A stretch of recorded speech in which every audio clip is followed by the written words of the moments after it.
This is Democracy Now!, democracynow.org, The War and Peace Report. I'm Amy Goodman with Juan Gonzalez.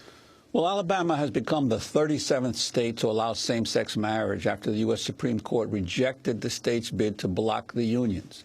Same-sex couples lined up to marry in parts of the state, including Huntsville, Birmingham, and Montgomery. But on Tuesday, about 44 of Alabama's 67 counties reportedly continued to refuse to issue same-sex marriage licenses after Sunday's conflicting order from an Alabama Supreme Court justice. Chief Justice Roy Moore ordered judges and officials not to issue or recognize the licenses, arguing the local courts are not beholden to a federal court ruling that struck down the ban.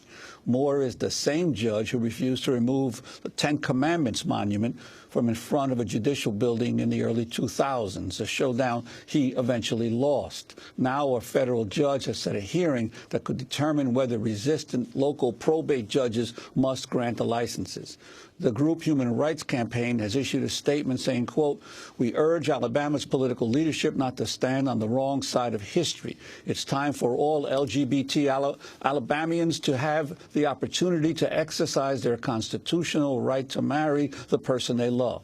The group also released this video.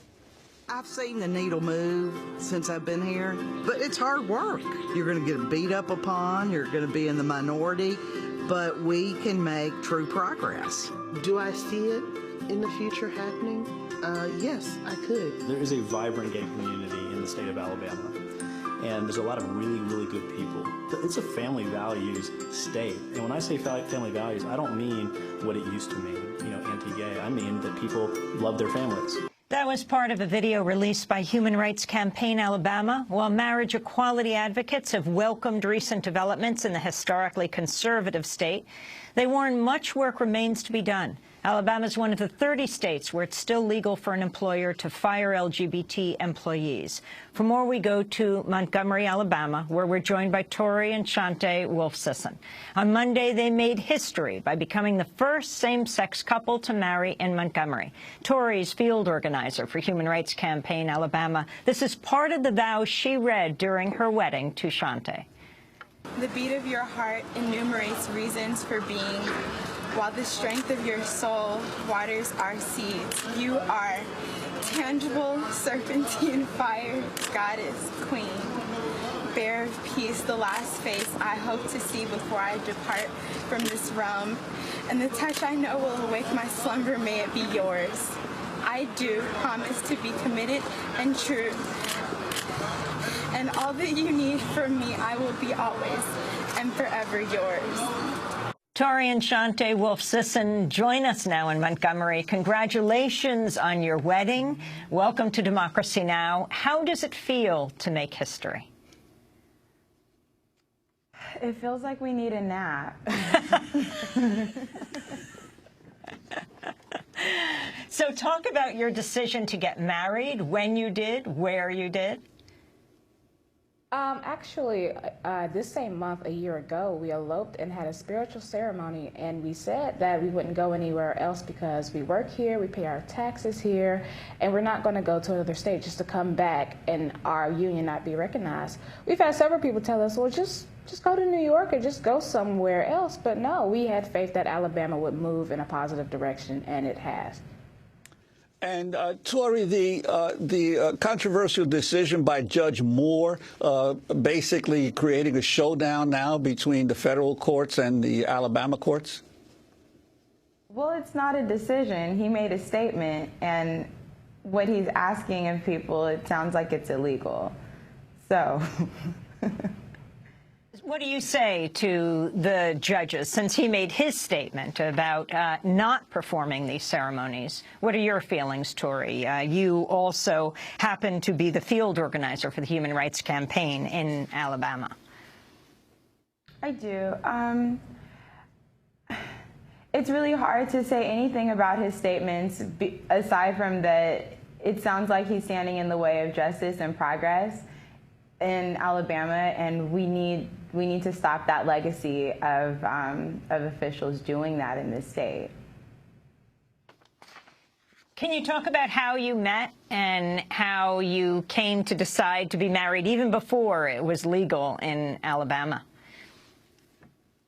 Actually, we met on the floor of our apartment. I came to Tuskegee to visit my sister. My sister went to her alma mater, and actually we've been following each other in circles for 7 years, but we never actually formally met. So when I came down here, I thought she was cute, but I didn't think I was going to see her again, so I asked her a million and one questions, and she took my number down. She was supposed to email me some information that she never got to me about. So ironically, a month later, I came back down for homecoming, and she said, "I'm so sorry I didn't email you about all the things that I was supposed to talk to you about." And I didn't know who she was because she never contacted me, and she was dressed like she was going to a funeral.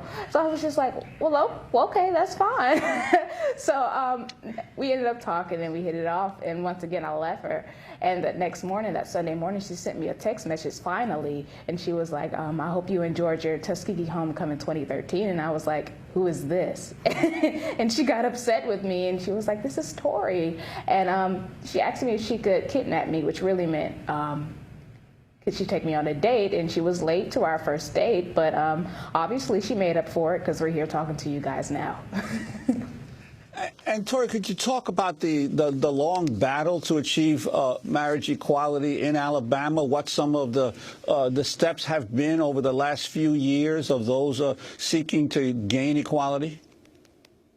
Yeah, there have been quite a few organizations that have been working to achieve equality in addition to the Human Rights Campaign. And some of the methods have been providing visibility, being like we're regular people, so when more numbers of the LGBTQ community come out to community events, volunteering, it lets the general population really see us. And once you can attribute a person to this alphabet soup of letters that people oftentimes don't understand, it's harder to discriminate against. So one of the biggest methods in fighting the discrimination and the injustice that's going on in this state in terms of the LGBT community has been to provide visibility. Alabama's Chief Justice Roy Moore has been one of most states' most outspoken critics of same-sex marriage. In a 2002 ruling in a child custody case, he called homosexuality a, quote, inherent evil. And on the campaign trail in 2012, he said same-sex marriage would be the, quote, ultimate destruction of the country. Earlier this month, Justice Moore appeared on ABC's Good Morning America. Did they stop with one man and one man, or one woman and one woman?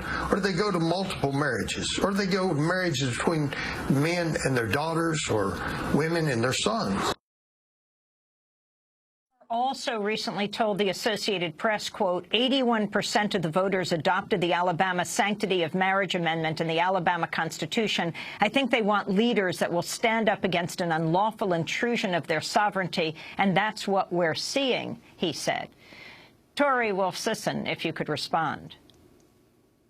Well, that data comes from an election quite some time ago. So we're using outdated data for starters. Also, what's confusing about and problematic about his statements are that relationships happen regardless of their legitimacy. And the problems come when, right now, I've sprained my ankle, and so my right driving foot is in a boot. The person that drives me around is my now wife. If she needs to go to the hospital or if I need to go, aside from this little piece of paper that says that we are legally married, in a lot of places, I would not be able to visit her in the hospital because the non-discrimination policies do not extend to the LGBT community, our gender identity, sexual orientation, and that's a problem. So we're not, I don't really understand where some of his statements are coming from, what he's grasping from in the midst of the air, but it's confusing and problematic that there are people who are in love and operating as families, maybe not in the traditional sense that he's accustomed to, but they're families that love each other and care for each other, and their rights, protections, responsibilities, and duties that are that are deserved by families that are operating as families. It's not possible to have them without that piece of paper. So. Well, I want to turn to Alabama's first openly gay state legislator, Democratic State Representative Patricia Todd of Birmingham. She has threatened politicians who claim same-sex marriage is against family values by saying she plans to out those politicians' extramarital affairs. This is Todd speaking late last month. We have families that will now be legitimized overnight, children who will be affected and be able to call both parents mom or dad, and I am touched by the love that I've seen in these families who have children that would go to any length to protect their kids, and that's what it's on. That's a true family value. Many of y'all know that I have thrown the gauntlet down to my elected peers that should they decide to go and spout that family value, that I'm going to call them out. And I'm willing to jeopardize my political campaign to do it. This is the fight of our life. This is why I ran for office. I'm not a politician. I'm an activist. That was State Representative Patricia Todd of Birmingham. Shantae, your reaction to her in-your-face advocacy? I think it's very selfless of her to be willing to put her reputation on the line for equality. I think it's something about this that brings out the best and the worst about others. And I don't understand why people feel like, in the terms of religion, one sin is better than the other, or we can't talk about things that you're doing, but it just doesn't make sense. And I totally understand where she's coming from. I don't blame her for saying anything that she said, and I stand in solidarity for her as well. We want to thank you both for being with us, Tori and Shantae Wolfe-Sisson. They made history Monday when they became the first same-sex couple to marry in Montgomery, Alabama. Tori is the field organizer for Human Rights Campaign Alabama.